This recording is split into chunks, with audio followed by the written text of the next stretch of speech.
السلام عليكم ورحمة الله وبركاته. বাবুরা দাঁড়িয়ে আছেন, বসো।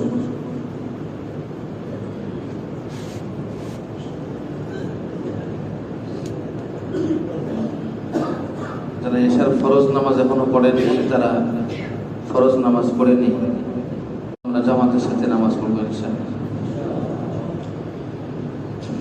ইন্নাল হামদালিল্লাহ নাহমাদুহু ওয়া নাস্তাঈনুহু ওয়া নাস্তাগফিরুহু ওয়া নু'মিনু বিহি ওয়া নাতাওয়াক্কালু আলাইহি ওয়া নাউযু বিল্লাহি মিন শুরুরি আনফুসিনা ওয়া মিন সাইয়্যাতি আ'মালিনা। من يهده الله فلا مضل له ومن يضلله فلا هادي له ونشهد أن لا إله إلا الله وحده لا شريك له ونشهد أن سيدنا ومولانا محمدًا عبده ورسوله الذي أرسله بالحق بشيرا ونذيرا وداعيا إلى الله بإذنه وسراجا منيرا. أما بعد فأعوذ بالله من الشيطان الرجيم. بسم الله الرحمن الرحيم. حميم والكتاب المبين. إنا أنزلناه في ليلة مباركة إنا كنا منذرين فيها يفرق كل أمر حكيم أمرا من عندنا إنا كنا مرسلين. آمنت بالله صدق الله مولانا العظيم وصدق رسوله النبي الكريم ونحن على ذلك لمن الشاهدين والشاكرين والحمد لله رب العالمين. সকলে মুহাব্বতের সাথে দরুদ ইব্রাহিম পাঠ করুন। আল্লাহুম্মা সাল্লি আলা মুহাম্মাদিন ওয়া আলা আলি মুহাম্মাদ কামা সাল্লাইতা আলা ইব্রাহিম ওয়া আলা আলি ইব্রাহিম ইন্নাকা হামিদুম মাজিদ.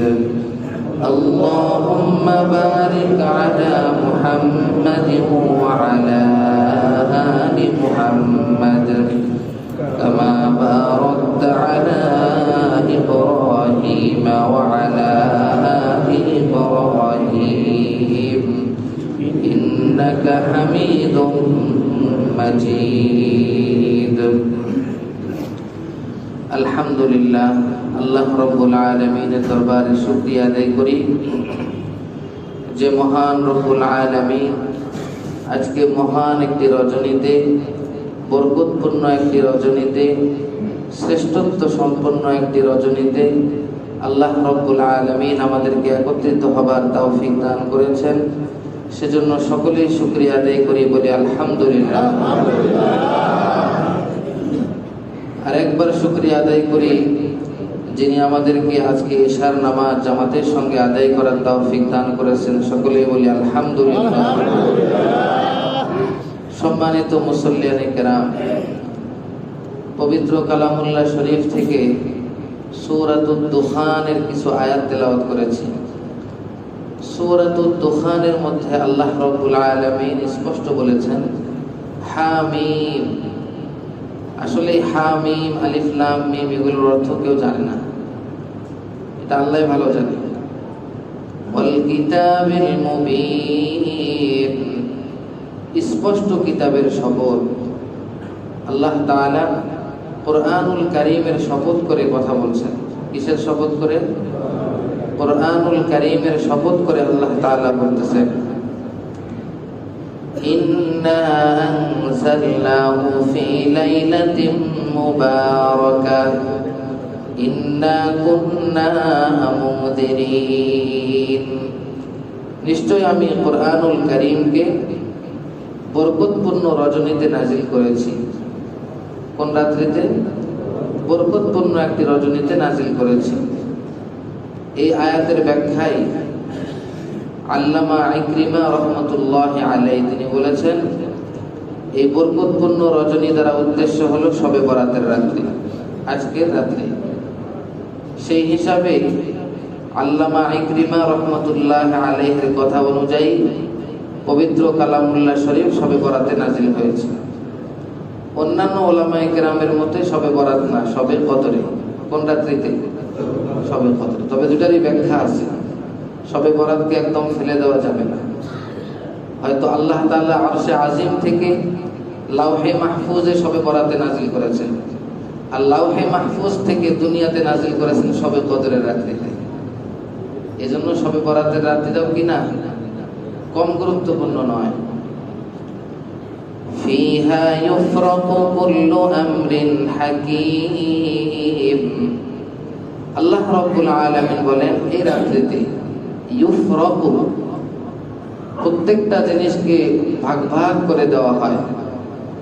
ফারাক মানে কি? ভাগ ভাগ করে দেওয়া। ফিহা ইউফরাকু কুল্লু আমরিন হাকীম, এই রাত্রিতে প্রত্যেকটা গুরুত্বপূর্ণ বিষয়কে ভাগ ভাগ করে দেওয়া হয়। গুরুত্বপূর্ণ বিষয় কি? গুরুত্বপূর্ণ বিষয় হলো মানুষের হায়াত, মওত, রিজিক এবং দৌলত। মানুষ, কয়জন মানুষ পৃথিবীতে আসবে, কয়জন মানুষ আগামী শবে বরাত পর্যন্ত মারা যাবে, কয়জন মানুষ কতটুকু রিজিক লাভ করবে, কোন মানুষ কতটুকু সম্পত্তি লাভ করবে, কার কপালে খারাপ কোনো বিপদ আছে, কার কপালে ভালো কোনো বিষয় আছে, এগুলো আজকে নির্ধারণ হবে। স্পষ্ট আছে হাদিস শরীফের মধ্যে। আজকের রাত্রিটা হলো আমাদের জন্য বাজেটের রাত্রি। কিসের রাত্রি? বাজেটের রাত্রি। আমার কথা কি বোঝা যাচ্ছে নাকি ফ্যান বন্ধ করতে হবে? তো আজকের রাত্রিটা হলো বাজেটের রাত্রি। আমাদের বাংলাদেশের মধ্যেও সংসদে বাজেট পাস হয় যে 2026 অর্থ বছরে বাংলাদেশের কোন কোন খাতে কত কত টাকা বরাদ্দ হবে, কয় টাকা বাজেট করা হবে, এগুলো আজকের রাত্রে কি হবে? বাজেট হবে আমাদের জন্য। কার আদেশে হবে? ফিহা ইউফরাকু কুল্লু আমরিন হাকীম আমরুম মিন ইনদিনা। আল্লাহ বলেন সারা দুনিয়ার সকল মানুষের জন্য যে বাজেটটা হবে, এই বাজেটটা হলো আমরুম মিন ইনদিনা, আমার পক্ষ থেকে আদেশ যা হবে এই অনুযায়ী হবে। আল্লাহর পক্ষ থেকে যেভাবে আদেশটা আসবে, আমরুম মিন ইনদিনা, আল্লাহর পক্ষ থেকে যে আদেশটা আসবে সেভাবেই আমাদের ভাগ্যটা নির্ধারিত হবে। ইন্না কুন্না মুরসিলিন, আর প্রত্যেকটা জিনিস আমি প্রেরণ করে থাকি। আল্লাহ কি বলেন? প্রত্যেকটা জিনিস আমি প্রেরণ করে থাকি। এজন্য সূরাতুদ দুখানের মধ্যে আল্লাহ রাব্বুল আলামিন স্পষ্ট বলে দিয়েছেন আজকের রাত্রিতে আমাদের জন্য হায়াত, মওত, রিজিক ভালো মন্দ সবকিছুর ফয়সালা হয়ে যাবে। এই জন্য আজকে রাত্রিতে যতটুকু আল্লাহর কাছে আমরা ভালো ভালো জিনিস চেয়ে নিতে পারি, নিব তো ইনশাআল্লাহ। এখন হাদিস শরীফে কি আছে? قال رسول الله صلى الله عليه وسلم إذا كانت ليلة النصف من شعبان فقوموا ليلها وصوموا نهارها فإن الله ينزل لغروب الشمس إلى السماء الدنيا فيقول ألا من مستغفر فأغفر له ألا من مسترزق فأرزق له ألا من مبتلى فأعافيه ألا كذا حتى تطلع الفجر أو كما قال عليه الصلاة والسلام। নবীজি সাল্লাল্লাহু আলাইহি ওয়াসাল্লাম ইরশাদ করেছেন, ইযা কানাত লাইলাতুন নিসফি মিন শাবান, যখন শাবান মাসের মধ্য রজনী হয়, 14 তারিখ দিন চলে যায়, 15 তারিখের রজনী রাত্রি হয়, ফাকুমু লাইলাহা ওয়া সুমু নাহারাহা, তখন এই রাত্রিটাতে তোমরা কুমু লাইলাহা, এই রাত্রিটা তোমরা দাঁড়িয়ে দাঁড়িয়ে কাটাবে, অর্থাৎ ইবাদত বন্দেগী, নামাজ, রোজা, জিকির, তেলাওয়াত এগুলোর মধ্যে কাটাবে। ফাকুমু লাইলাহা ওয়া সুমু নাহারাহা, আর যখন দিনের বেলা হবে তখন তোমরা এই দিনটাকে রোজা রাখবে। রাত্রে কি করব? আমরা ইবাদত করব, আর দিনের বেলায় রোজা রাখব। কেন? فإن الله ينزل لغروب الشمس إلى السماء الدنيا, কেননা আল্লাহ রাব্বুল আলামিন শবে বরাতের রাত্রি যখন কেবল বেলা ডুবছে, মাগরিবের সময়, লিগুরুবিশ শামসি, সূর্য যখন ডুবে যায়, তখনই আল্লাহ রাব্বুল আলামিন দুনিয়ার আসমানে চলে আসে। তার মানে আল্লাহ দুনিয়ার আসমানে চলে এসেছে। অন্যান্য রাত্রিতে আল্লাহ তাআলা আসেন শেষ রাতে, স্পষ্ট তিরমিজি শরীফে হাদিসে আছে, বুখারী শরীফেও আছে। আল্লাহ রাব্বুল আলামিন প্রত্যেক রাত্রিতে, শেষ রাত্রি যখন রাত্রের 1 ভাগ বাকি থাকে 3 ভাগের মধ্যে, তখন আল্লাহ তাআলা শেষ রাত্রিতে আসেন। কিন্তু শবে বরাতের রজনীতে আল্লাহ রাব্বুল আলামিন সূর্য ডোবার সাথে সাথে আমাদের দুনিয়ার আসমানে চলে এসেছে। فإن الله ينزل لغروب الشمس إلى السماء الدنيا, কেননা আল্লাহ রাব্বুল আলামিন সূর্য ডোবার সাথে সাথে দুনিয়ার আসমানে চলে আসে। ফায়াকুলু আলা মিন মুস্তাগফিরিন ফাআগফির লাহ, আল্লাহ রাব্বুল আলামিন এসে ঘোষণা করছেন। অন্য সময় তো ফেরেশতারা ঘোষণা করে, আল্লাহ রাব্বুল আলামিন আজকে নিজেই ঘোষণা করছেন, আসো কি কেউ নিজের গুনাহ মাফ চায়? এরকম ব্যক্তি কেউ আসো?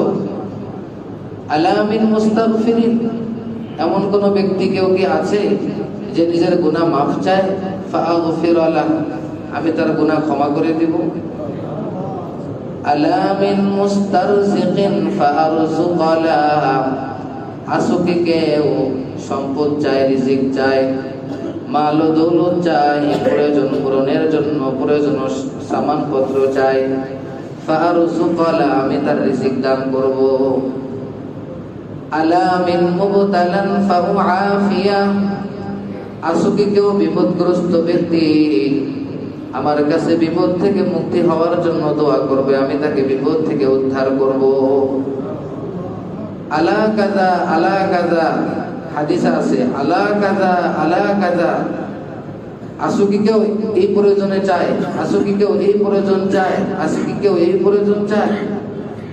তার মানে বান্দার কোন কোন প্রয়োজন থাকতে পারে, বান্দার মনের কি চাহিদা থাকতে পারে, এটা স্পষ্ট হাদিসে আছে। আল্লাহ তাআলা আজকে আমাদেরকে ডাকতেছেন, বান্দা তোমাদের প্রয়োজনগুলো পূরণ করে নাও। দুনিয়াতে যদি এমন কোনো বাদশা থাকতো যে বাদশা বছরে একটি রাত এমন আছে যেই দিন রাজা সারা দেশের সমস্ত মানুষকে একত্রিত করে ঘোষণা দেয়, আজকে তোমাদের কার কি প্রয়োজন আমার কাছে যাও, আমি সব দিয়ে দিব। এরকম রাজা বাদশা কি দুনিয়াতে আছে কেউ? আল্লাহু আকবার। দুনিয়ার রাজা বাদশার থেকে আমার আল্লাহ কত উত্তম। দুনিয়ার রাজার বাদশা থেকে আমার আল্লাহ অনেক পবিত্র, অনেক উত্তম, অনেক উঁচু। আল্লাহ রাব্বুল আলামিন যেভাবে আমাদের প্রয়োজন পুরা করতে পারবেন, দুনিয়ার কোন রাজা বাদশারা ক্ষমতাসীনরা পুরা করতে পারবে না। সুতরাং আজকে রাত্রিতে আমরা আর অন্য কোনো সময়ে ব্যস্ত টাইম পার করব না। আজকে আল্লাহর কাছে চেয়ে নিতে যাওয়া হয়। আল্লাহর কাছে চাওয়ার অনেক বাহানা আছে, অনেক সিস্টেম আছে, অনেক মাধ্যম আছে। আল্লাহ যদি তৌফিক দেয় বলবো কিছু। তাহলে আল্লাহ তাআলা এভাবে ডাকতেছেন ডাকতেছেন, কতক্ষণ পর্যন্ত ডাকবেন? হাত্তা তাতলুআল ফাজর, ফজর উদিত হওয়া পর্যন্ত, সুবহে সাদিক উদিত হওয়া পর্যন্ত, সেহরির শেষ সময় পর্যন্ত আল্লাহ তাআলা ডাকতে থাকবেন। আপনারা আমাকে বুঝাইয়া দেন, এই হাদিস শরীফের মধ্যে আল্লাহ তাআলা তিনটি কথা বলেছেন। কয়টি কথা? তিনটি। এক নম্বর, আলা মিন মুস্তাগফিরিন ফাগফির লা, আলা মিন মুস্তারজিকিন ফারযুক লা, আলা মিন মুবতালান ফাউআফিয়া। তিনটা জিনিসের কথা স্পষ্ট এসেছে। একটি হলো, কেউ কি গুনাহ মাফ চায়, তাকে আমি ক্ষমা করে দেব। কেউ কি রিজিক চায়, তাকে আমি রিজিক দান করব। কেউ কি বিপদ থেকে মুক্ত হতে চায়, আমি তাকে মুক্ত করে দেব। এই তিনটা জিনিসের মধ্য থেকে কোন জিনিসটা প্রথমে আসে? এক নম্বরে কোনটা? আল্লাহু আকবার। সমস্ত মুহাদ্দিসিনগণ, উলামায়ে কেরামগণ এই হাদিসকে সামনে নিয়ে বলেছেন, সব থেকে মানুষের প্রয়োজনের মধ্যে সব থেকে বড় প্রয়োজন, সবচেয়ে বড় প্রয়োজন হলো নিজের গুনাহগুলোকে ক্ষমা করে নেওয়া। হয়তো আমি বিপদে আছি, হয়তো কোনো সমস্যাতে আছি, যে সমস্যা অনেক কঠিন সমস্যা, কিন্তু গুনাহ যদি মাফ না হয় তাহলে ওই সমস্যাটা ছোট। গুনাহ মাফ হওয়া, এটাই হলো বড় প্রয়োজন। এটা কি প্রয়োজন? সবচেয়ে বড় প্রয়োজন। আমরা বিপদে পড়লে মনে করি যে আমার বিপদ থেকে উদ্ধার হওয়াই সবচেয়ে বড় প্রয়োজন। এর মধ্যে একটা ঘটনা মনে পড়ে গেল। নবীজি সাল্লাল্লাহু আলাইহি ওয়াসাল্লামের একজন সাহাবী হযরত ইমরান বিন হুসাইন হযরত ইমরান বিন হুসাইন রাদিয়াল্লাহু তাআলা আনহু নবীজির জন্য জান দিয়ে দিবেন, এরকম সাহাবী। কিছু মানুষ থাকে না, খুব ভক্ত থাকে। নবীজি সাল্লাল্লাহু আলাইহি ওয়াসাল্লামের জন্য প্রাণ উৎসর্গকারী সাহাবীর নাম হলো ইমরান বিন হুসাইন। তিনি এত অসুস্থ ছিলেন যে চিত হয়ে শুয়ে থাকতেন, হাত পা শরীর নড়াতে পারতেন না। হাত পা শরীর কোনো কিছু নড়াতে পারতেন না। সারাদিন রাত 24 ঘন্টা যেভাবে শুয়ে রাখা হয়েছে সেভাবে শুয়ে থাকতেন। ইমরান বিন হুসাইন রাদিয়াল্লাহু তাআলা আনহুর পেশাব পায়খানার জন্য তার খাটের নিচে একটা ছিদ্র করে দেওয়া হয়েছে। পেশাব পায়খানা করলে করে দিতেন, নিচ দিয়ে এটা পড়ে যেত, এভাবেই সাফ করা হয়েছে। একদিন হযরত মুতাররিফ বিন আব্দুল্লাহ রাদিয়াল্লাহু তাআলা আনহু তিনি ইমরান বিন হুসাইনের বাড়িতে দেখা করতে গেলেন। অসুস্থ ব্যক্তি, তাকে দেখতে গেলে আল্লাহকে পাওয়া যায়। অসুস্থ ব্যক্তিকে দেখতে গেলে আল্লাহকে পাওয়া যায়। তো অসুস্থ ব্যক্তিকে দেখতে গেলেন মুতাররিফ বিন আব্দুল্লাহ। মুতাররিফ বিন আব্দুল্লাহ রাদিয়াল্লাহু তাআলা আনহু তাকে দেখে কেঁদে ফেললেন। তার অবস্থা দেখে কেঁদে ফেললেন যে নবীজির এরকম সাহাবীর এই দুর্দশা। ইমরান বিন হুসাইন রাদিয়াল্লাহু তাআলা আনহু বলেন, ও ভাই, আপনি কাঁদেন কেন? বলে তোমার অবস্থা দেখে আমি চোখের পানি সামলাতে পারছি না, এই জন্য আমি কাঁদতেছি। ইমরান বিন হুসাইন বলেন লা তাবকি, কাঁদিও না। তো কেন কাঁদবো না? ইমরান বিন হুসাইন রাদিয়াল্লাহু তাআলা আনহু বলেন ফাইন্নাল মালাইকাতা তাসুরু কুল্লা লাইলাতিন, কেননা আল্লাহর আসমানের ফেরেশতারা প্রত্যেক রাত্রিতে আমার সঙ্গে সাক্ষাৎ করে যায়। সুবহানাল্লাহ। আসমানের ফেরেশতারা ফাইন্নাল মালাইকাতা তাসুরুনি কুল্লা লাইলাতিন ওয়া তুসাল্লিমু আলাইয়া, আল্লাহর ফেরেশতারা আমার সাথে প্রত্যেক রাত্রিতে সাক্ষাৎ করতে আসে এবং আমাকে সালাম প্রদান করে। তারা আমাকে সালাম দেয় এবং আমি তাদের সালামের আওয়াজ শুনতে পাই।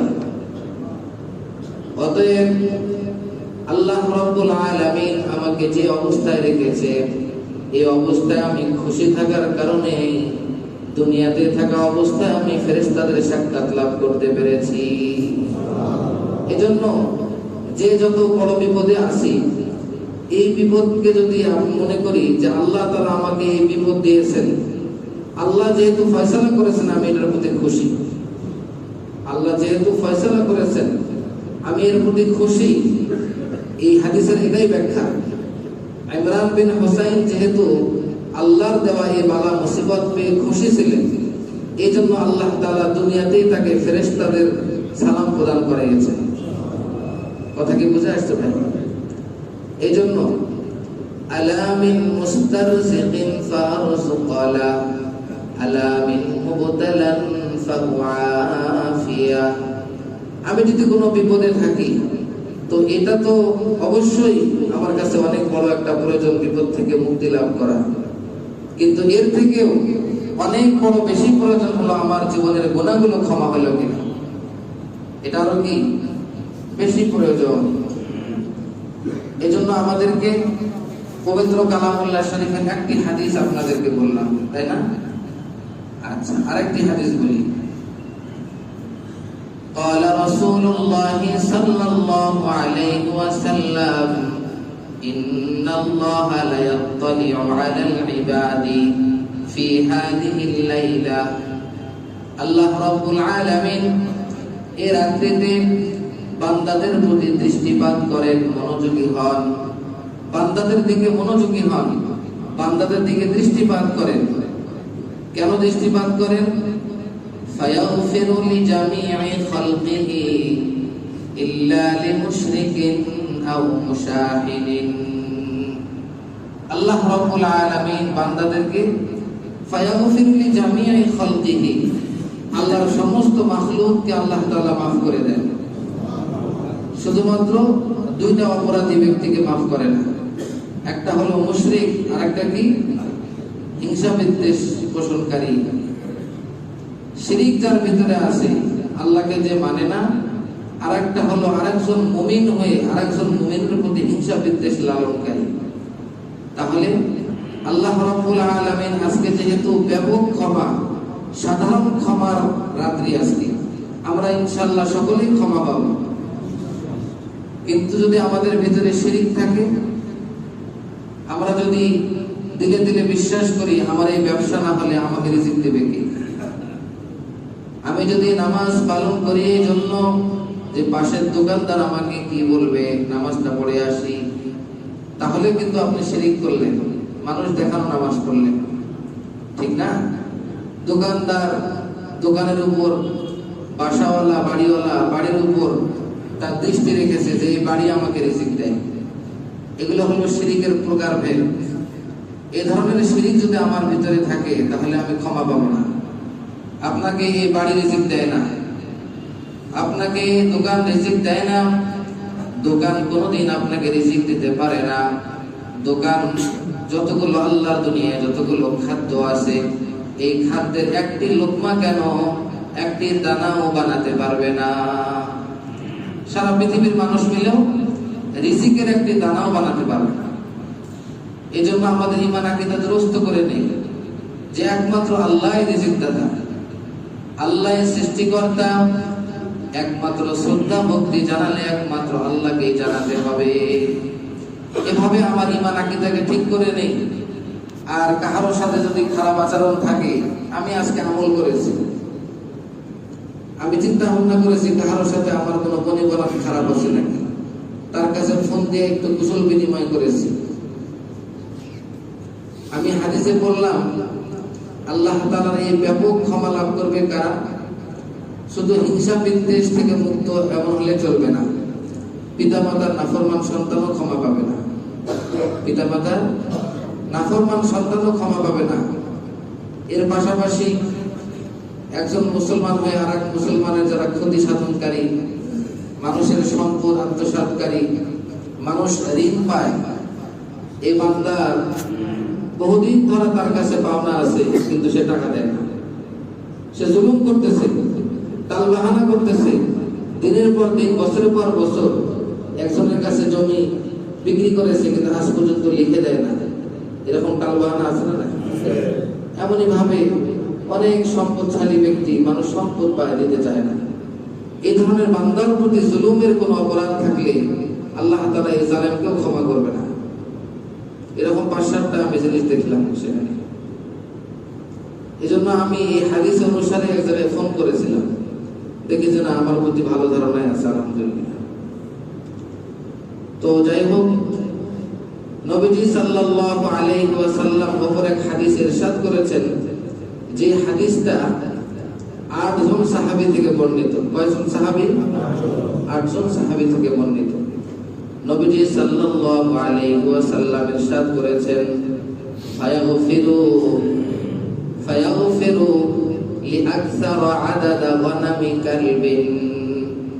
নবীজি সাল্লাল্লাহু আলাইহি ওয়াসাল্লাম শবে বরাতের রজনীতে বনু কালবের যতগুলো ছাগল ছিল, বকরি ছিল, এই বকরি যতগুলো পশম আছে, এই পশমের সংখ্যা অনুযায়ী সারা পৃথিবীর মানুষকে আজকে ক্ষমা করে দেবে। মদিনার আশপাশে একটা গোত্র ছিল বনু কাল। এই বনু কাল গোত্রের অনেক ছাগল বকরি ছিল, এরা খুব বকরি পালত, ছাগল আর ছাগল, ছাগল আর ছাগল। নবীজি সাল্লাল্লাহু আলাইহি ওয়াসাল্লাম আধিক্য বোঝানোর জন্য, বেশি বোঝানোর জন্য বনু কালবের ওই ছাগলের দিকে উপমা দিয়েছেন, যে বনু কালব গোত্রের ছাগলের যতগুলো পশম আছে, এই পশমের সংখ্যা অনুযায়ী আল্লাহ তাআলা আজকে সকল মানুষকে ক্ষমা করে দেবে। এই জন্য আজকে আমরা ক্ষমা যে পাবো, এরকম ইয়াকিন না থাকলে তো সেটাও পাবো না। বান্দা আল্লাহর প্রতি যেরকম ধারণা করে, আল্লাহ তাআলা তাকে তার সাথে সেভাবেই মুআমালা করে। এটা হাদিসে কুদসি। হাদিসে কুদসি মানে আল্লাহ নিজের কথাই, আল্লাহর নিজের কথা, যে বান্দা আমার প্রতি যেরকম ধারণা করে তার সঙ্গে আমি সেরকম মুআমালাই করি। এই জন্য কোরআন এবং ২-৩টা হাদিস বললাম, এখন কোরআন হাদিস থেকে কিছু বলবো না, এই জন্য আগেই বলে নিলাম। কোরআন এবং হাদিস থেকে আপনাদেরকে বুঝাইলাম যে আজকের রাত্রিতে আল্লাহ তাআলা গুরুত্বপূর্ণ বিষয়গুলো ফয়সালা করবেন।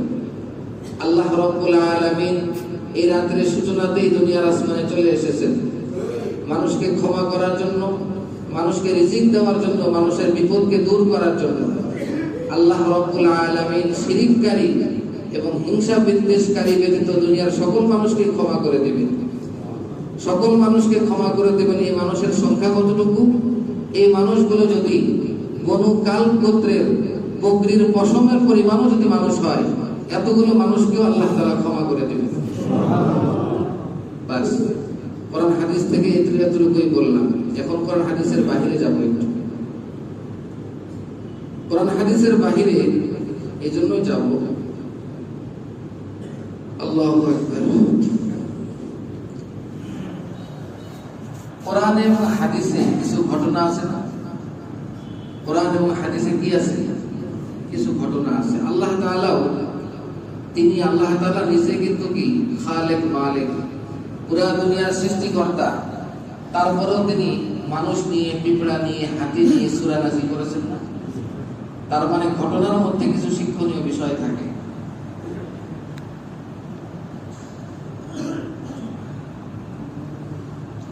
ঘটনার মধ্যে শিক্ষণীয় বিষয় আছে। এজন্য আপনাদেরকে ঘটনার দিকে নিয়ে যাব। আমরা আল্লাহ রাব্বুল আলামিনের ইবাদত করতে খুব একটা স্বাচ্ছন্দ্য বোধ করি না। আমাদের ভিতরে ইবাদতের আগ্রহ, উদ্দীপনা, স্পৃহা কম। এই কমটা কেন? এই কম এই জন্য যে আল্লাহ রাব্বুল আলামিনের সাথে আমাদের মহব্বতের সম্পর্ক কম। আল্লাহ রাব্বুল আলামিনের সাথে মহব্বত আর ভালোবাসা আর প্রেমের সম্পর্ক থাকলে আমরা দিন আর রাত দেখতাম না। আল্লাহ রাব্বুল আলামিনের জন্য পাগল পারা হয়ে আমরা আল্লাহকে ডাকতাম। আল্লামা জালালউদ্দিন রুমি রহমতুল্লাহি আলাইহি, বিখ্যাত বুজুর্গ, বিখ্যাত সুফি, তিনি তার কিতাব মাআরিফে মাসনবীতে ঘটনা লিখেছেন। আল্লামা আশরাফ আলী থানভী রহমতুল্লাহ আলাইহি তিনিও আল ইতকা নামক কিতাবে এই ঘটনাটি লিখেছেন। ঘটনাটি কি? ঘটনাটি হলো লাইলি এবং মজনুর ঘটনা। কার ঘটনা? লাইলি এবং মজনুর ঘটনা। লাইলি মজনুর মধ্য থেকে মজনু যে তিনি হলেন ছেলে, তার নাম ছিল কায়েস। কি নাম? তার নাম হলো কায়েস। তিনি ছিলেন সেই এলাকার গভর্নর। গভর্নর কাকে বলে?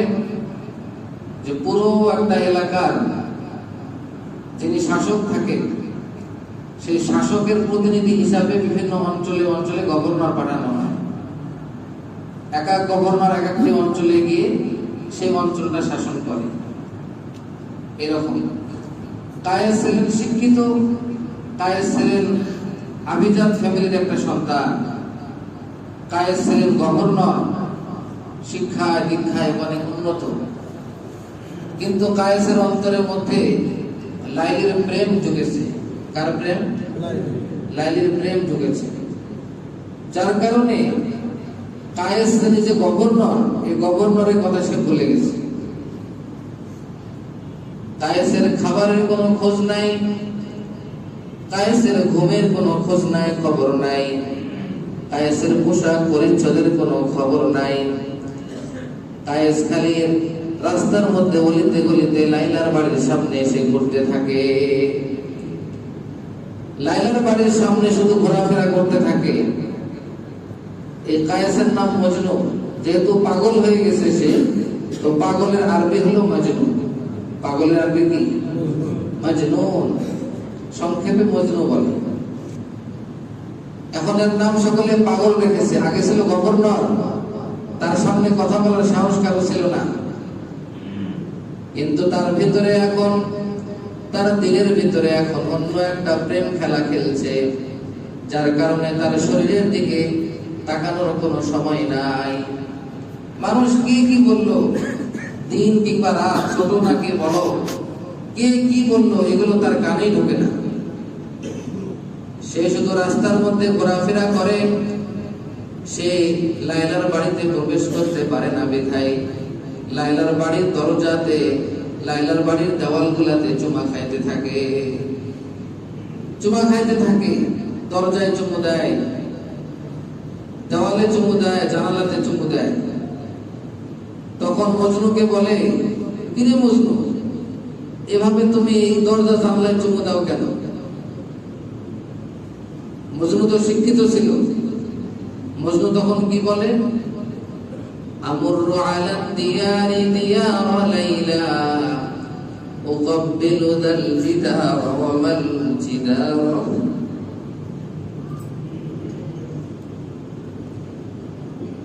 وما حب الديار شغفنا قلبي ولكن حب من سكن الديار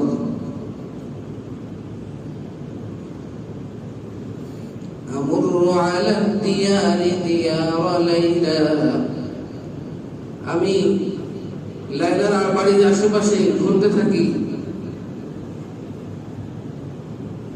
أقبل ذا الجدار وذا الجدار লাইলার বাড়ির দরজা, লাইলার বাড়ির দেওয়ালে আমি চুমা খেতে থাকি। وما حب الديار شغفنا قلبي আমি এই বাড়ির মহব্বতে আমি এই বাড়িতে চুমা খাই না। বাড়ির সাথে কোনো মহব্বত নাই, বাড়ির দরজা জানালার সাথে কোনো মহব্বত নাই। ওয়ালাকিন হুব্বু মান সাকানাত দিয়ারা, আমি ভালোবাসি মূলত এই বাড়িতে যে বসবাস করে লাইলা নামক মেয়ে, সেই লাইলা নামক মেয়ের প্রেমে আমি পাগল হয়েছি। আজকে মসজিদে আসলে আপনাকে মানুষ মোল্লা বলতে পারে,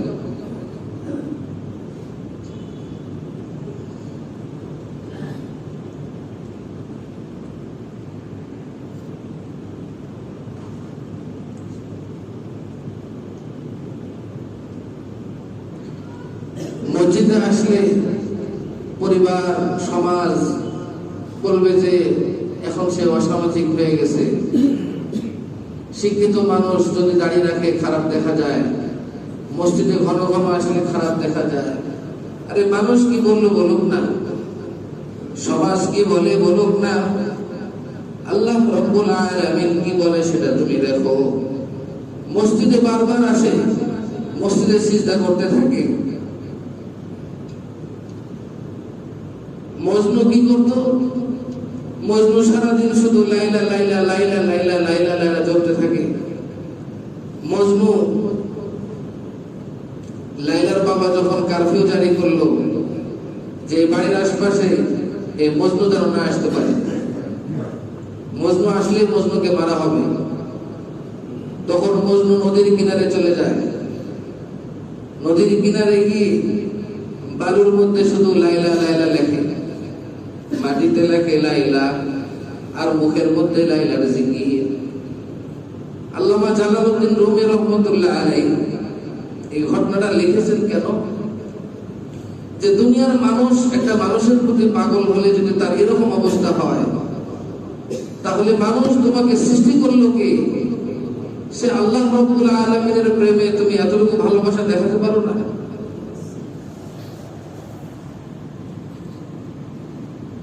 এক পর্যায়ে মজনু তার বিরহ বেদনায় লায়লাকে দেখতে পারে না, তার বাড়িতে কারফিউ জারি হয়ে গেছে। এই জন্য মজনু দূর থেকে দেখে যে ওই মহল্লার কোনো কুকুর আসে কিনা। লাইলার মহল্লায় কোনো কুকুর ঘুরে বেড়াইলে এটা যদি একবার মজনু দেখতে পায়, তাহলে মজনু ওই মহল্লার কুকুরের পায়ে চুমা খায়। মানুষ তাকে বলে যে মজনু কুকুরের পায়ে চুমা খাও কেন?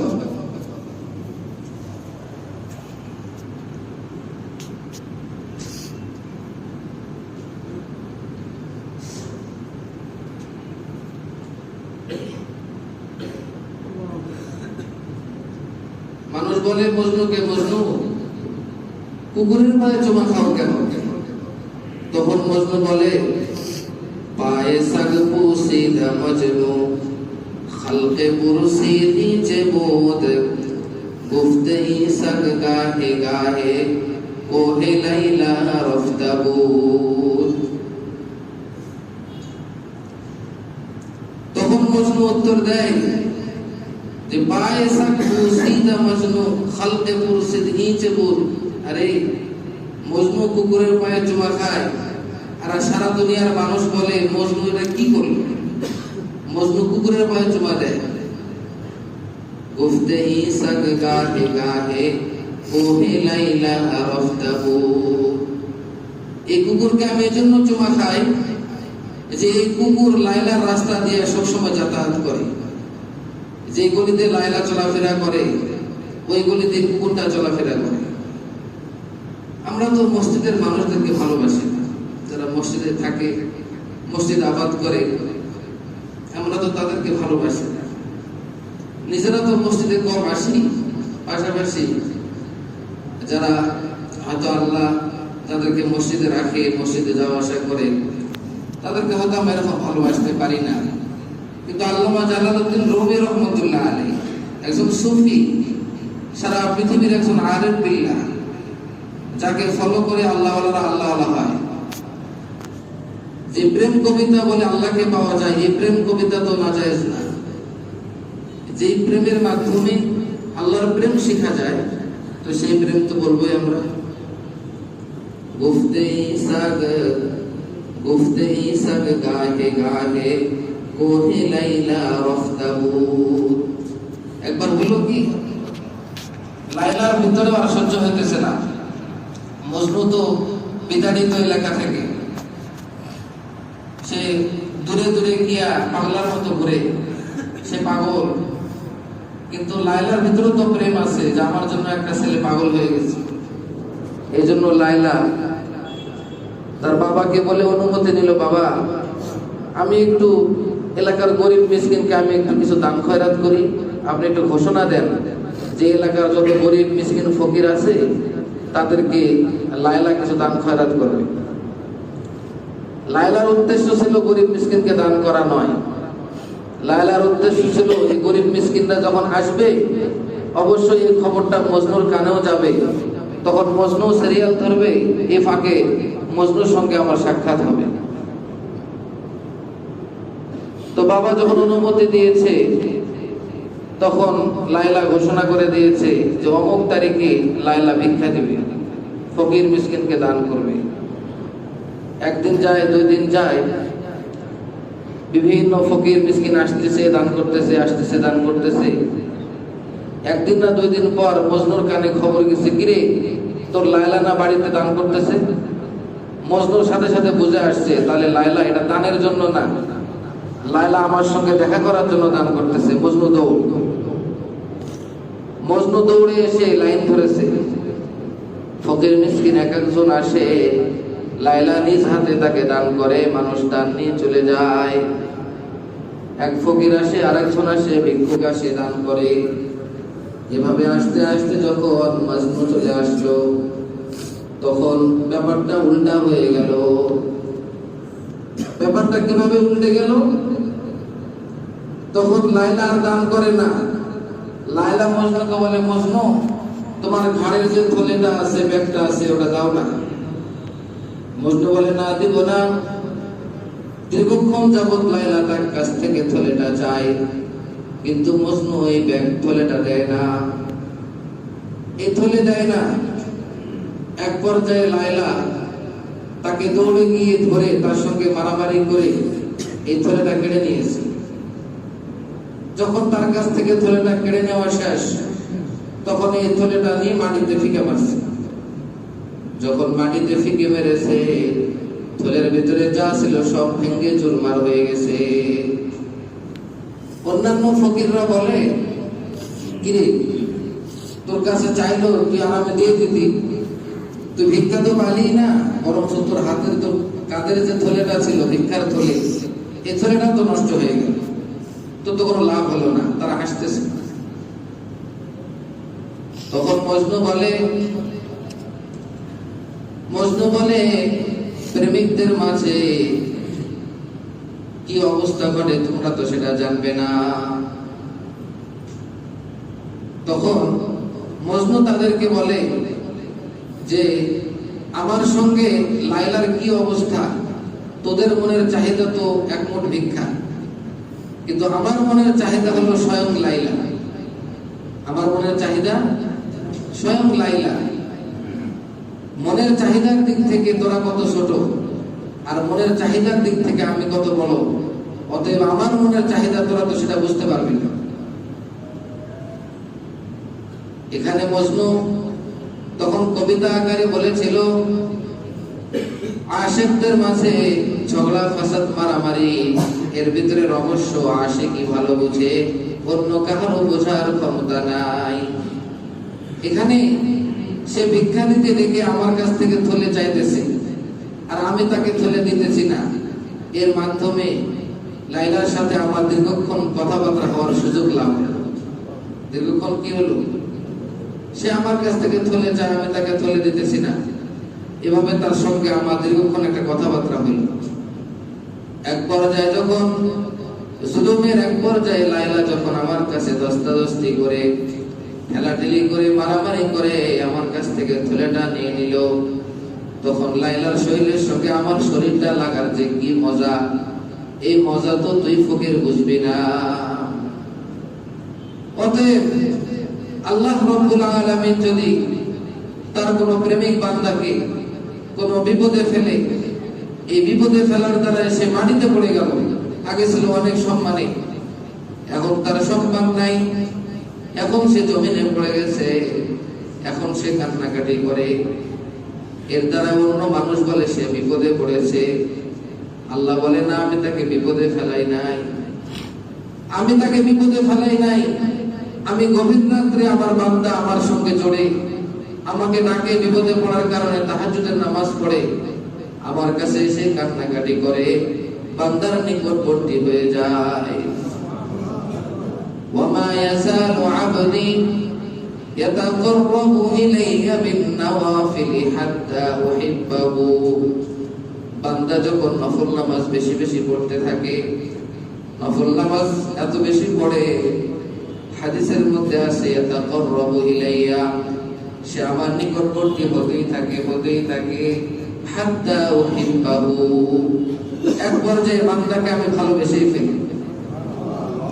এজন্য আমরা বিপদগ্রস্ত হইলে বা কোনো ব্যক্তি বিপদগ্রস্ত হইলে আমরা যেন খুশি না হই যে সে বিপদগ্রস্ত। বিপদ আল্লাহ কাকে দেন? বিপদ আল্লাহ আল্লাহর প্রেমিককে দেন। যে মুমিন বান্দা বরদাস্ত করতে পারবে, যে মুমিন বান্দা আল্লাহকে ডাকার সুযোগ লাভ করবে, সেই মুমিন বান্দাকে আল্লাহ বিপদ দেন। এজন্য আমাদের যত বিপদ আসুক না কেন, আমরা আল্লাহকে বেশি করে ডাকবো। আল্লাহ এর মাধ্যমে আমাদের সঙ্গে প্রেম খেলা খেলতে চায়। আমি আজকে কি একটা কিতাবে পড়লাম, আমি কিতাবে বললাম যে আল্লাহ রাব্বুল আলামিনের সঙ্গে বান্দার সম্পর্ক কি? আমরা জানি আল্লাহ আমাদের মুনিব আর আমরা তার গোলাম। না, এতটুকু নয়। আল্লাহ আমাদের মুনিব, আমরা তার গোলাম, এই সম্পর্ক নয়। বরং আল্লাহ আমার বন্ধু, আমি আল্লাহর বন্ধু। কিসের গোলাম? সে এখনো আল্লাহ বান্দার সম্পর্ক বুঝতেই পারেনি। আল্লাহু ওয়ালিয়ুল্লাযীনা আমানু ইউখরিজুহুম মিনায-যুলুমাতি ইলান-নূর। আল্লাহ হলো মুমিনদের বন্ধু। আল্লাহু ওয়ালিয়ুল্লাযীনা, আল্লাহ হলো মুমিনদের বন্ধু। অপরদিকে আল্লাহ রাব্বুল আলামিন বলেন, আলা ইন্না আউলিয়া আল্লাহি লা খাউফুন আলাইহিম ওয়া লা হুম ইয়াহজানুন। আলা ইন্না আউলিয়া আল্লাহ, জেনে রাখো আল্লাহর যারা ওলি হয় তাদের কোনো ভয় নাই, তাদের কোনো দুশ্চিন্তাও নাই। তার মানে আল্লাহর ওলি হলো বান্দা, আর বান্দাও মুমিনদের ওলি। ওলি মানে বন্ধু। আমরা আল্লাহকে মনিব ভেবেছি, তো এই জন্য আল্লাহর সাথে আমাদের সম্পর্ক কানেক্ট হতেছে। যেদিন থেকে ভাববো আল্লাহ আমার মনিব না, আল্লাহ আমার বন্ধু, সেদিন আর আল্লাহর ঘর থেকে দূরত্ব তৈরি হবে না। সেদিন আর মসজিদের আজান শুনলে পর পর মনে হবে না, আপন আপন মনে হবে। আল্লাহর যত বড় বিধান আসুক, আল্লাহর যত বড় হুকুম আসুক, আমার কাছে মনে হবে আরে আমি তো আমার প্রেমিকের কাজ করতেছি। আমার অবস্থা হবে মজনুর মতো। আমার অবস্থা লাইলা মজনুর কি প্রেম ছিল, তার থেকে বড় প্রেমিকের পরিচয় আমাকে আল্লাহর কাছে তুলে ধরতে হবে। এভাবে যদি আমরা আগাইতে পারি, তাহলে আল্লাহ রাব্বুল আলামিনের সাথে আমার সম্পর্ক তৈরি হবে। পারবো তো ইনশাআল্লাহ? আরেকটি ঘটনা আপনাদের সামনে বলি। হযরত আব্দুর রহমান জামি রহমতুল্লাহ আলাইহির ঘটনা। কার ঘটনা? আব্দুর রহমান জামি রহমতুল্লাহ আলাইহির ঘটনা। আব্দুর রহমান জামি রহমতুল্লাহ আলাইহি মক্কা শরীফে হজে গিয়েছেন। কোথায় গিয়েছেন? মক্কা শরীফে হজে গিয়েছেন। যখন হজ করা শেষ হলো, তখন তিনি ভাবলেন আমি একটু দোজাহানের বাদশার কাছে, দোজাহানের বাদশার দরবার থেকে ঘুরে আসি। মদিনা শরীফে যায়। কোথায় যায়? মদিনা শরীফ, দোজাহানের বাদশার দরবার। মদিনা শরীফে যে নবী স্পষ্ট সশরীরে আমার নবী মদিনাতে আসছেন। আমার নবী কবরে জীবিত, আমার নবী হায়াতুন নবী। এটা আহলুস সুন্নাত ওয়াল জামাতের আকীদা। নবী এখনো তার কবরে জীবিত আছেন। সুতরাং এই দরবারে যাদের যাওয়ার টাকা পয়সা আছে কিন্তু যায় না, এদের মতো দুর্ভাগা দুনিয়ার জমিনে নাই। এরা তো দুর্ভাগা। নবীর দরবারে যাওয়ার ক্ষমতা আছে, আমি যাই না। নবীর দরবারে আমাদেরকে যেতে হবে। এটা হলো আরশে আজিমের থেকেও দামি। আহলে সুন্নাত ওয়াল জামাতের এটা আকীদা। আমরা জানি আমার আল্লাহ আছেন আরশে আজিম। তো আল্লাহ যেখানে থাকেন সেটা দামি হয়, নবী যেখানে আছেন সেটা দামি হয়। অবশ্যই আল্লাহ যেখানে আছেন সেটা দামি হয়, কিন্তু আল্লাহ যে আরশে আজিমে আছেন এটা বলা নিষেধ। আল্লাহ সব জায়গায় আছেন। আল্লাহ কোথায় আছেন? হ্যাঁ, এই জন্য আল্লাহর স্থান কোথায়? সব জায়গায়। আল্লাহর সঙ্গে তুলনা করতে চাই না। তবে আমার নবী যে স্থানে শুয়ে আছেন এই স্থানটা আরশে আজিমের চেয়েও মহামূল্যবান, দামি।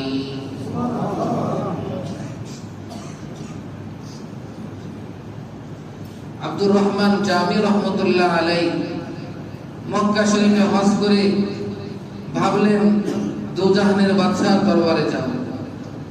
সেই মর্মে নবীজির দরবারে কি হাদিয়া নিয়ে যাব? খালি হাতে তো যাওয়া যায় না।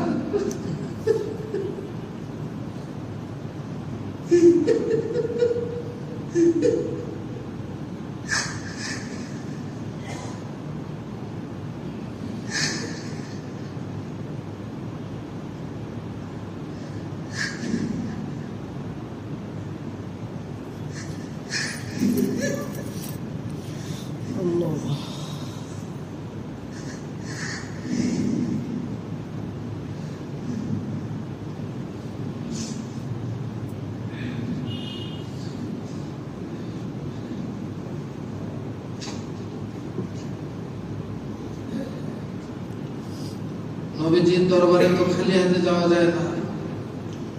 নবীজি তো হায়াতে নাই, নবীজি তো মরে গেছেন, কবরে আছেন, তাই না? নবীজির দরবারে কি হাদিয়া নিয়ে যাওয়া যায়?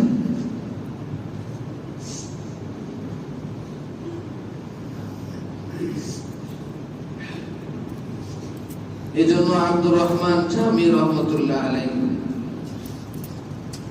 41টি কবিতা বানাইলেন। 41টি লাইন কবিতার ছন্দ, 41টি কবিতার ছন্দ বানাইলেন। 41টি ছন্দ নিয়ে মদিনার দিকে রওনা হয়ে গেলেন। নবীজি সাল্লাল্লাহু আলাইহি ওয়াসাল্লাম তিনি তো নবীজির দরবারের সাথে নবীজির সঙ্গে আব্দুর রহমান জামির তো সম্পর্ক একদম কানেক্টেড সম্পর্ক। সে যে কি কবিতা বানিয়েছে নবীজি তো টের পেয়েছেন। নবীজি সাল্লাল্লাহু আলাইহি ওয়াসাল্লাম ভাবলেন যে এই আব্দুর রহমান জামি আমার দরবারে যে হাদিয়া আনতেছেন, এই শের কবিতা যদি আমার দরবারে এসে বলে তাহলে আমি মুহাম্মদ কবরে থাকতে পারবো না, তার সঙ্গে আমাকে দেখা করতেই হবে। সুবহানাল্লাহ। আর নবীজি সাল্লাল্লাহু আলাইহি ওয়াসাল্লাম কবর থেকে ওই দিনই উঠবেন যেদিন কিয়ামত কায়েম হবে। অতএব আল্লাহর নিজাম নষ্ট হয়ে যাবে, আল্লাহর নিজামের পরিবর্তন এসে যাবে। অতএব আব্দুর রহমান জামিকে মদিনায় আসতে দেওয়া হবে না। ও যে কবিতা বানিয়েছে এই কবিতার অর্থ ছেলের দরবারে পড়লে রাসূল কবরে থাকতে পারবে না। এটা কোনো বানানো ঘটনা বলতেছি না। নবীজি সাল্লাল্লাহু আলাইহি ওয়াসাল্লাম মক্কার আমিরকে স্বপ্ন দেখাইলেন যে ও মক্কার আমির আব্দুর রহমান জামি নামে একজন ব্যক্তি মক্কা থেকে রওনা হয়েছে মদিনার দিকে। তার চেহারা এই, তার বৈশিষ্ট্য এই, তার হাত পা গুলো এরকম দেখতে, তাকে যেখানে পাও সেখানে আটকায় দাও, সে যেন মদিনায় আসতে না পারে।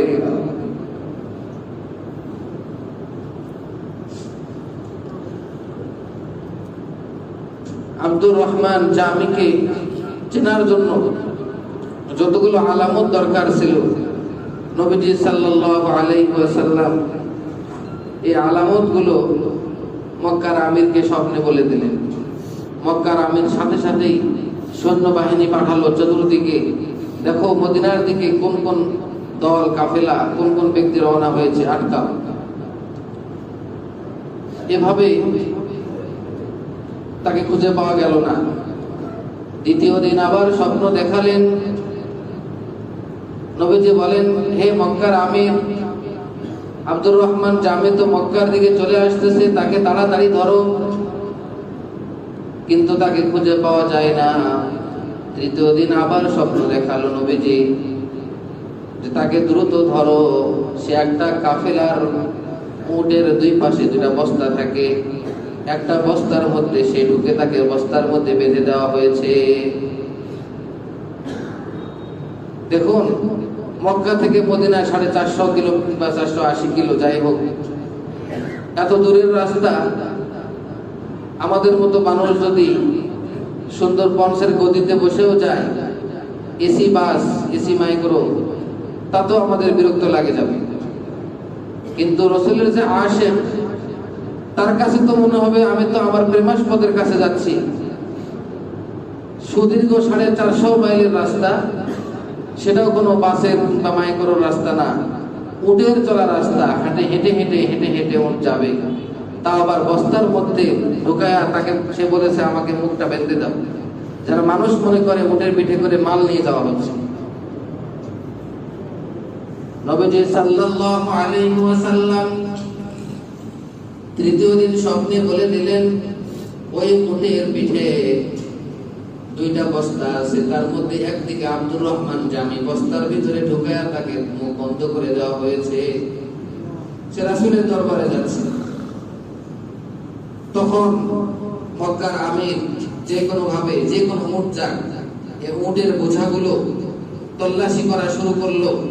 তল্লাশির এক পর্যায়ে আব্দুর রহমান জামিকে পেয়ে গেল।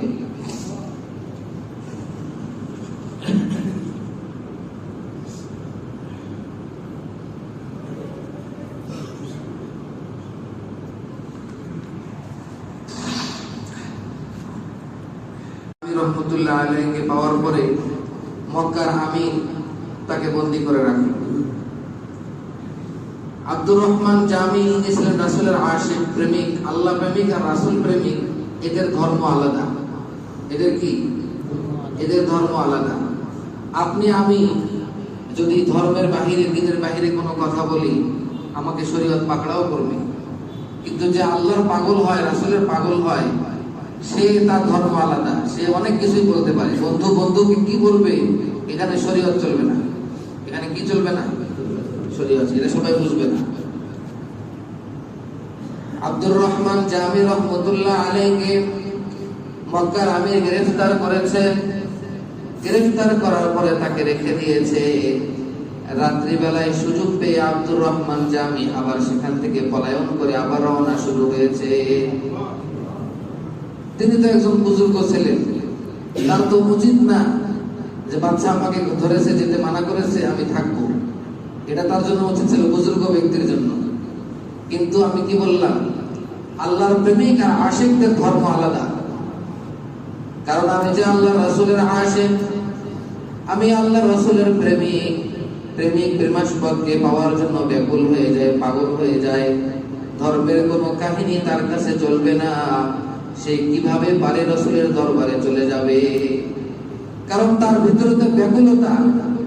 রাসূলের দরবারে কখন যাবে, কখন রাসূলের সঙ্গে সাক্ষাৎ করে সে আসবে। তার ইচ্ছা ছিল রাসূলের দরবারে যাব, রাসূলের সঙ্গে দেখা করে তারপর আসব। সেখান থেকে পলায়ন করেছে। এরপরে চতুর্থবার আবার স্বপ্ন দেখানো হয়েছে, আব্দুর রহমান জামি তো সেখান থেকে পলায়ন করে চলে গেছে, তাকে ধরো। আবার তাকে গ্রেফতার করে আনা হয়েছে। এরপরে আব্দুর রহমান জামিকে মক্কার আমির তাকে কিছু মারধর করেছে, তাকে শাস্তি দিয়েছে, তাকে পিটন দিয়েছে। নবীজি সাল্লাল্লাহু আলাইহি ওয়াসাল্লাম পরের রাতে স্বপ্ন দেখায়া বলেন, ও মক্কার আমির, তুমি আমার আব্দুর রহমানের গায়ে হাত দিলা কেন? তুমি আব্দুর রহমানকে মারলা কেন? আব্দুর রহমান তো কোনো অপরাধী না, সে তো কোনো অপরাধ করে নাই।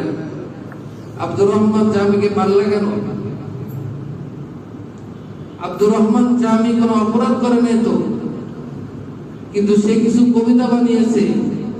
এই কবিতা যদি রাসূলের দরবারে পাঠ করা হয়, আমার দরবারে যদি পাঠ করা হয়, তাহলে আমি কবরে থাকতে পারবো না, তার সঙ্গে দেখা করতে হবে। আর তখন দুনিয়া কিয়ামত কায়েম হয়ে যাবে, আল্লাহর নিজাম ভঙ্গ হবে। এজন্য তাকে আটকাইতে বলছি, তার সঙ্গে বেয়াদবি করলে কেন? আব্দুর রহমান জামি কবিতায় কি বলেছিলেন? আব্দুর রহমান জামি বলেছিলেন যে মাহজুরি বরামদ জানি আলম, যে মাহজুরি বরামদ জানি আলম, তারহাম ইয়া নবী আল্লাহ তারহাম, না আখির রাহমাতাল লিল আলামিন, যে মাহরুমা চেরা গাফিল নশিনী, বরু আওয়ার সারাস বুরদে আমানি, গেরুয়ে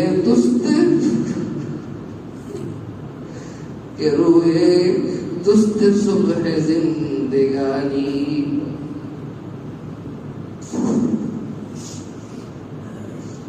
আব্দুর রহমান জামি কবিতায় লিখেছিলেন যে মাহজুরি বরামত জানি আলম, হে আল্লাহর রাসূল, আপনার বিরহ বিচ্ছেদের কারণে, আপনি দুনিয়াতে না থাকার কারণে দুনিয়ার যে জান, এই জগতের একটা প্রাণ, এই প্রাণটা বের হয়ে গেছে। মসজিদের যেমন ইমাম না থাকলে মসজিদের প্রাণ থাকে না, দেশের বাদশা না থাকলে দেশের প্রাণ থাকে না, বাড়ির মা না থাকলে বাড়ির প্রাণ থাকে না, ঠিক আমাদের এই জগতের আপনি ছিলেন প্রাণ। যে মাহজুরি বরামদ জানি আলম, আপনি না থাকার কারণে এই জগতের রূহ নাই, এই জগতের রূহ দুনিয়াতে নাই, চলে গেছে। তারহাম ইয়া নবী আল্লাহ তারহাম, নবী একটু দয়া করুন না, আপনি আর একবার আসেন না, আপনি আর একবার আসুন দুনিয়াতে। না আখির রাহমাতাল লিল আলামিন, যে মাহরুমা চেরা গাফিল নশিনী, আপনার রহমাতুল লিল আলামিন, আপনাকে তো আল্লাহ সমগ্র জাতির জন্য রহমত করে পাঠিয়েছেন। তাহলে যে মাহরুমা চেরা গাফিল নশিনী, তাহলে আমাদেরকে মাহরুম করে আপনি কিভাবে রওজা শরীফে বসে আছেন? যে মাহরুমা চেরা গাফিল নশিনী, আপনি রহমাতুল লিল আলামিন, তারপরও কিভাবে আপনি আপনার রওজা শরীফে আপনি বসে আছেন? বড় আওয়ার সারাজ বুরদে আমানি, কে রুয়ে দুস্তে সুবহ জিন্দেগানি। নবীজি, আপনি একটু আপনার ইয়ামান দেশের চাদরে নবীজিকে দাফন করা হয়েছিল, আপনি একটু ইয়ামান দেশের চাদর থেকে মুখটা বের করুন না।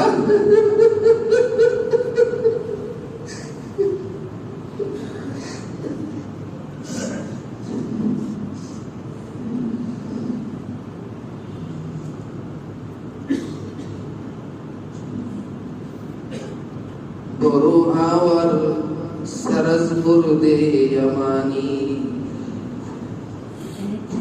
নবীজি আপনি একটু ইয়ামান দেশের চাদর থেকে মুখটা বের করুন না।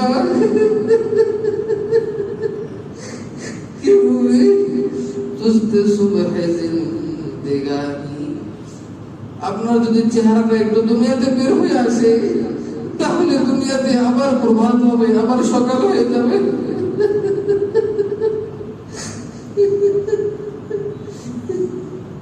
আপনি যদি একটু মুখটা যদি বের করেন,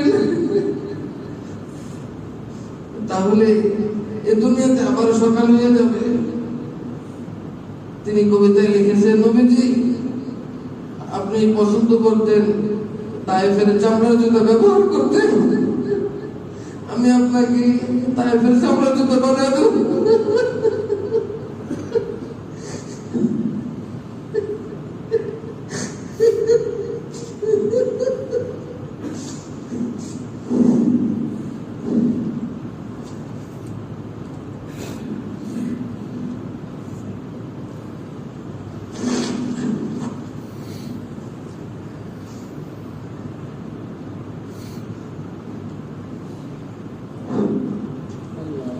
নবীজি আপনি তায়েফের চামড়া জুতা ব্যবহার করতে পছন্দ করতেন, আমি আপনাকে তায়েফের চামড়া জুতা বানিয়ে দেব, আর আমার কলিজা, আমার বুকটা কেটে, আমার বুকটা ফেড়ে, আমার কলিজাকে বের করে, আমার কলিজার যে রগগুলো আছে এই রগগুলো দিয়ে আমি আপনার চামড়ার জুতার ফিতা বানিয়ে দেব।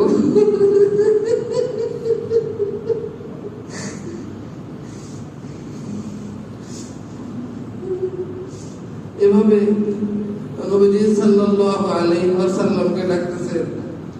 এই কবিতা যদি গিয়ে বলতেন, নবীজি বলেন আমি এই কবিতা বললে আমি কবরে থাকতে পারতাম না। এজন্য আব্দুর রহমান জামিকে, হে মক্কার আমির তুমি কেন মারলে?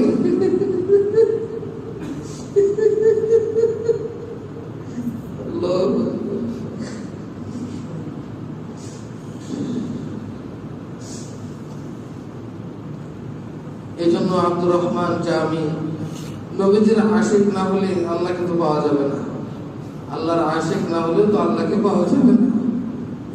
আমরা মদিনায় যাই, আমরা রাসূলের জন্য কি নিয়ে যাই?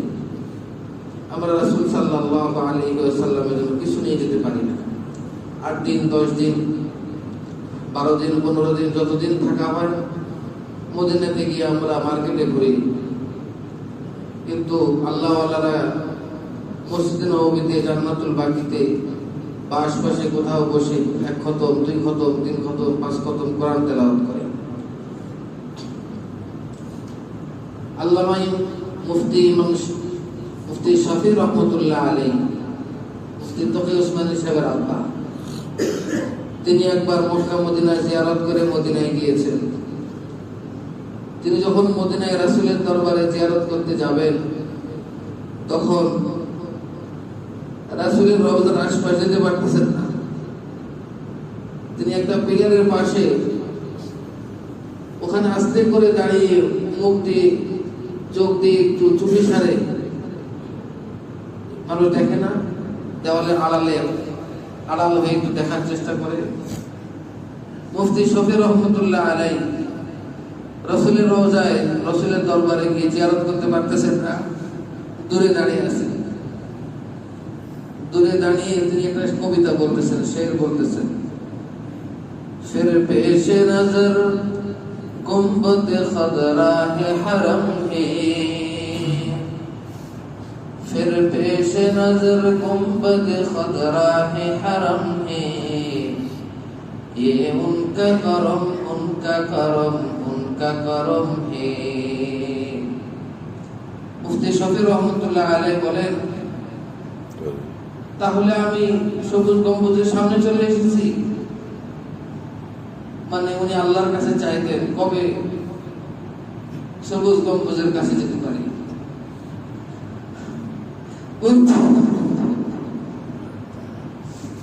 মুফতি শফি রহমতুল্লাহ আলাইহি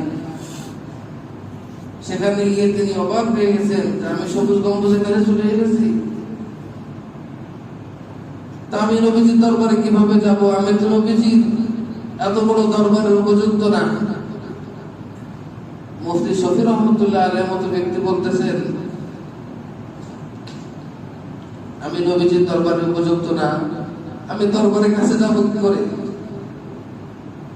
ইতিমধ্যেই মুফতি শফি রহমতুল্লাহ আলাইহি আওয়াজ পাইলেন, ও মুফতি শফি, যে ব্যক্তি সুন্নতের অনুসারী হয় সে যদি দূরেও থাকে তারপরেও সে আমার রওজার অধিক নিকটবর্তী।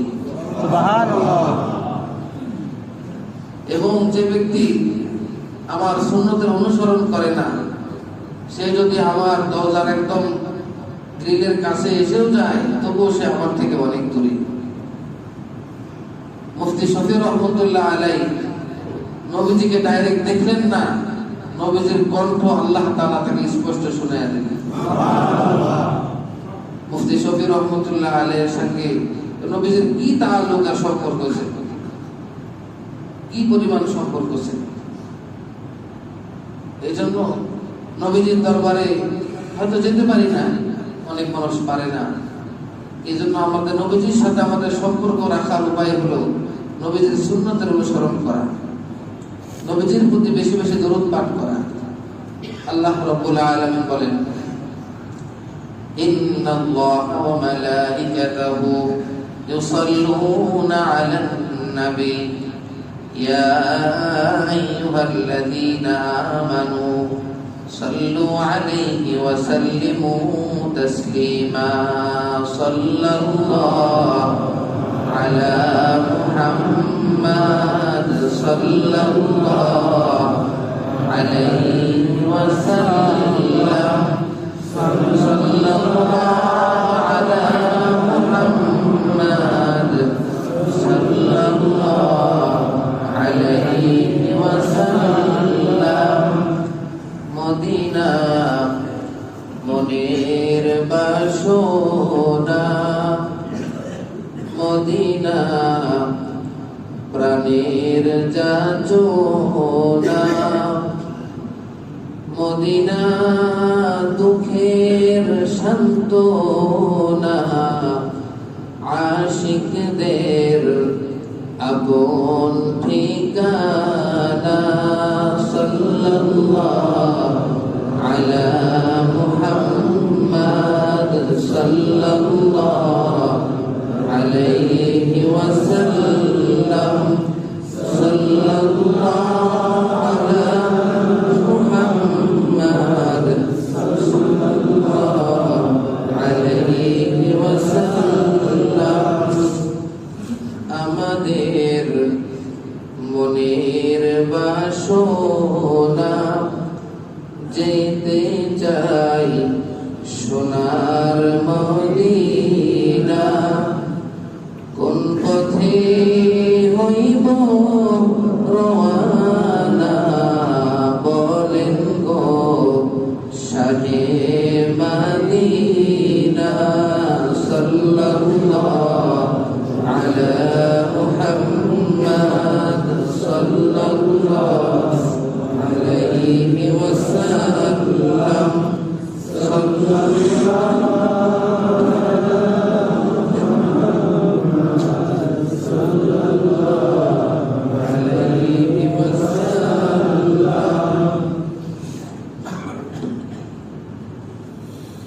হাদিস শরীফের মধ্যে এসেছে, নবীজি সাল্লাল্লাহু আলাইহি ওয়াসাল্লাম ইরশাদ করেছেন,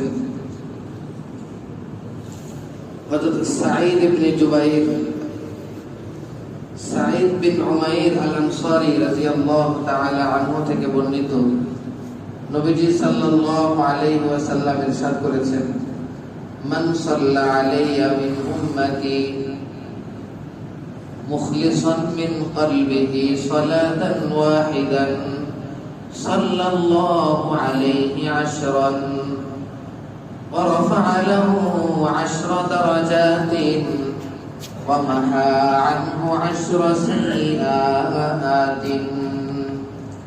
নবীজি সাল্লাল্লাহু আলাইহি ওয়াসাল্লাম ইরশাদ করেন, কোন ব্যক্তি যদি মুখলিসান মিন কলবিহি, তার কলবকে খালেস করে একবার দরুদ শরীফ পড়ে, তার কলবকে খালেস করে একবার দরুদ শরীফ পড়ে, আল্লাহ রাসূলকে ভালোবেসে মহব্বত করে একবার দরুদ শরীফ পড়ে, আল্লাহ রাব্বুল আলামিন তাকে 10টি রহমত দান করেন। সুবহানাল্লাহ।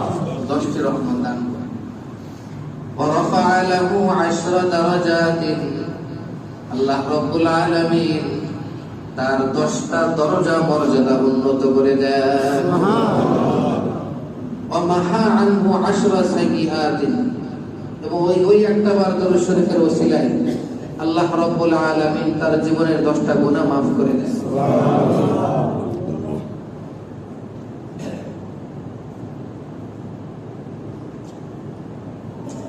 নবীজি সাল্লাল্লাহু আলাইহি ওয়াসাল্লাম আরো ইরশাদ করেছেন, মান সাল্লা আলাইয়া ফিল ইয়াউমি 100 মাররাতিন qadallahu lahu 100 হাজাতিন 70 মিনহা ফিল আখিরাহ ওয়া 30 মিনহা ফিদ দুনিয়া। নবীজি সাল্লাল্লাহু আলাইহি ওয়াসাল্লাম ইরশাদ করেন, কোন ব্যক্তি যদি দিনের বেলা একদিন কোনো একদিন 100 বার দরুদ শরীফ পাঠ করে, কতবার? 100 বার যদি দরুদ শরীফ পাঠ করে, আল্লাহ রাব্বুল আলামিন তার 100টি হাজত পূর্ণ করে দেন। আল্লাহু লাহু মিআতা হাজাতিন, 100টা হাজত পূরণ করে দিবেন। এর মধ্য থেকে আল্লাহ রাব্বুল আলামিন তার প্রতি দয়া করে 70টি হাজত পূরণ করবেন আখিরাতে, এবং 30টি হাজত পূর্ণ করবেন দুনিয়ায়। 70টি হাজত আখিরাতে পূরণ করবেন দরুদ শরীফের ওসিলায়, আর 30টি হাজত পূর্ণ করবেন দুনিয়ার জন্য। তাহলে দরুদ শরীফের কত মর্যাদা, দরুদ শরীফের কত মর্যাদা। এজন্য আমরা দরুদ শরীফ পড়ি, সাল্লাল্লাহু আলা মুহাম্মাদ সাল্লাল্লাহু আলাইহি ওয়াসাল্লাম, সাল্লাল্লাহু আলা মুহাম্মাদ সাল্লাল্লাহু আলাইহি ওয়াসাল্লাম। অনেক হয়তো সময় নিয়েছি, মানুষ চলে যাচ্ছে। আমি আজকে নিয়োগ করেছি আপনাদের সাথে একটু জিকির টিকির করে এরপরে দোয়া করব। আপনাকে সময় দিবেন? তাহলে ইস্তিগফার, আস্তাগফিরুল্লাহ রাব্বি মিন কুল্লি যামবি ওয়া আতুবু ইলাইহি, লা হাওলা ওয়া লা